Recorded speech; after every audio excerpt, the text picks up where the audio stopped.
नमस्कार. मी आज बनवते पूजेसाठी प्रसादाचा शिरा. तर 2.25 किलोच्या प्रमाणामध्ये बनवते. तर तुम्हाला ते प्रमाण मी दाखवते कसं कसं टाकणार आहे ते. म्हणजे 2.25 किलो रवा असेल तर आपल्याला किती साहित्य लागतं ते मी आज सांगणार आहे. तर चला बघूया.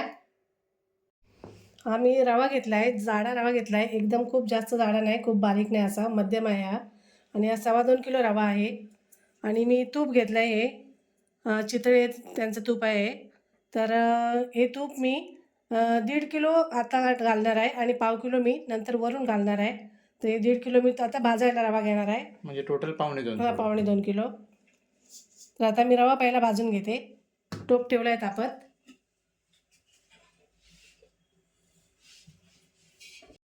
टोप तापला आहे, आता मी तूप ओतून घेते.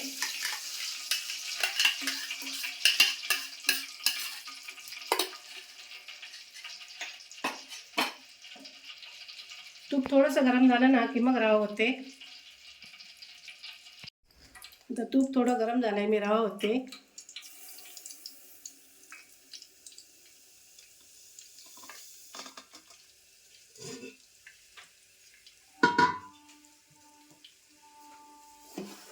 सकाळचे ना 5 वाजलेले आहेत. हो. काळोख आहे बाहेर अजून. आणि आता आम्हाला थोड्या वेळात 1-2 तासाभरात तो द्यायचा आहे. प्रसाद म्हणजे ऑर्डरचा आहे हा. ऑर्डर आली आहे आईला प्रसादाची. तर मग आम्ही आणि आईने ठरवलं की आपण एक काम करूया, व्हिडिओ पण करूया, लोकांना पण शेअर करता येईल. म्हटलं सकाळी लवकर उठलो, लवकरच देऊया, बनवायला घेतला.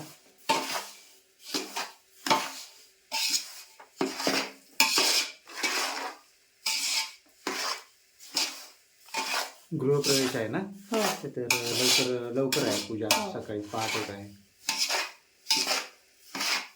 रवा मस्त असा ना एकदम खपूस लाल तांबूस असा भाजून घेणार आहे.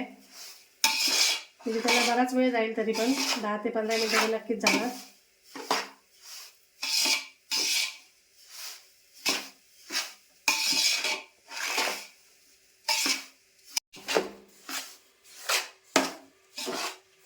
हां, दूध पण साईडला तापत ठेवलं आहे. आणि दूध मी 2.5 लिटर घेतलं आहे. रवा चांगला शिजला पाहिजे त्याच्यामध्ये. 2.5 लिटर दूध घेतलं ना, बरोबर आपण. 2.5 लिटर घेतलं आहे.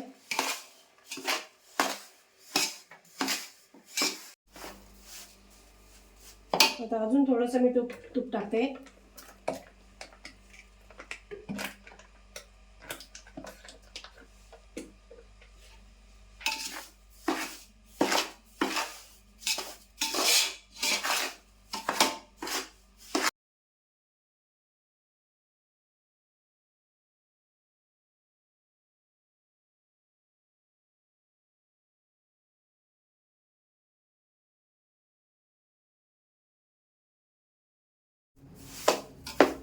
रवा भाजायला घेतल्यापासून 15 मिनिटं होऊन गेली.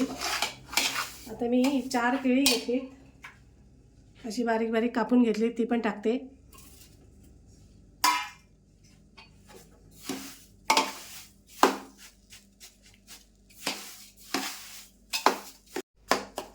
तर केळ्याचे तुकडे कुठे असतील ना तर असे थोडे मॅश करून घ्यायचे पलिताने. पिकलेली केळी असेल तर चांगली ना. हां, थोडी जास्त पिकलेली असेल ना तर पटकन विरघळतात.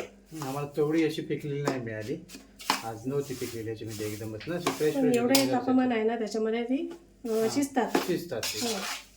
अशी कुठे असेल ना तर अशी विरघळून घ्यायची.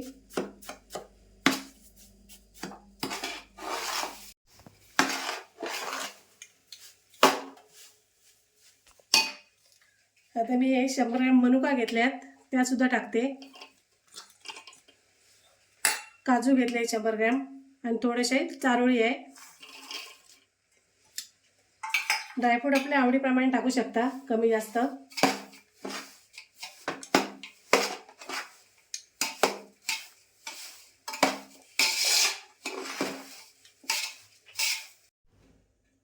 मनुका पण मस्त फुलल्यात, मोठे मोठे झाले.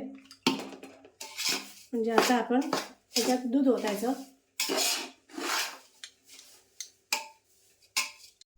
आता मी दूध ओतून घेते. तर दूध असं सावकाश ओतावं लागतं, कारण हे सुद्धा गरम आहे, दूध पण गरम आहे, अंगावर ओढण्याची शक्यता असते.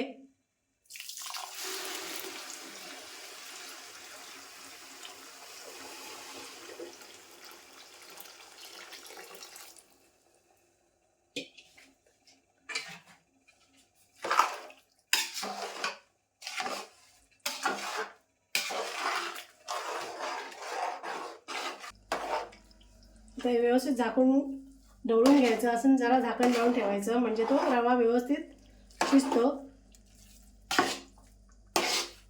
तर मुळापासून असा ढवळून घ्यायचा.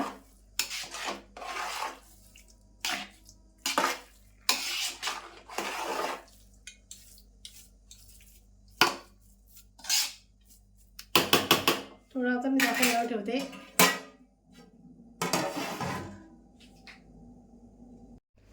ही मी 2 किलो साखर घेतली, तर ती आता टाकून घेऊया.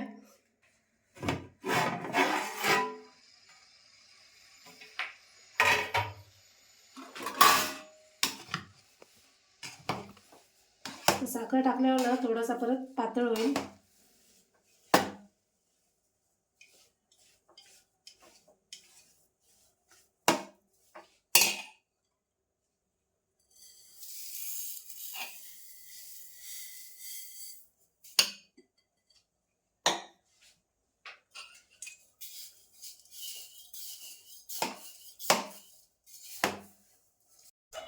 तर ही मी वेलची पावडर बनवून घेतली आहे. आत्ताच बनवली ती सुद्धा फ्रेश. वेलची आणि काय त्यात? थोडंसं जायफळ टाकलंय.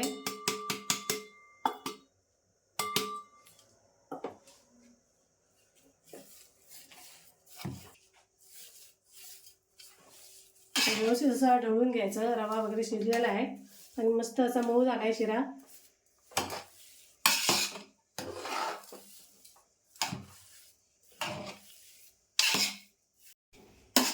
तर मस्त मुळापासून ढवळून घेतला आहे आणि टोप आता खाली पण उतरला आहे. पण टोप थोडासा तळाला पातळ असल्यामुळे तो लागतो. तर टोप ना तळाला असा जाड बघून घ्यायचा. तर आपला प्रसाद आता तयार झाला आहे. मस्त झाला आहे, मऊ एकदम असा छान झाला आहे. सुगंध पण खूप येतोय घरात मस्त. आता असं पॅक करून झाकण लावून बंद करून ठेवायचा.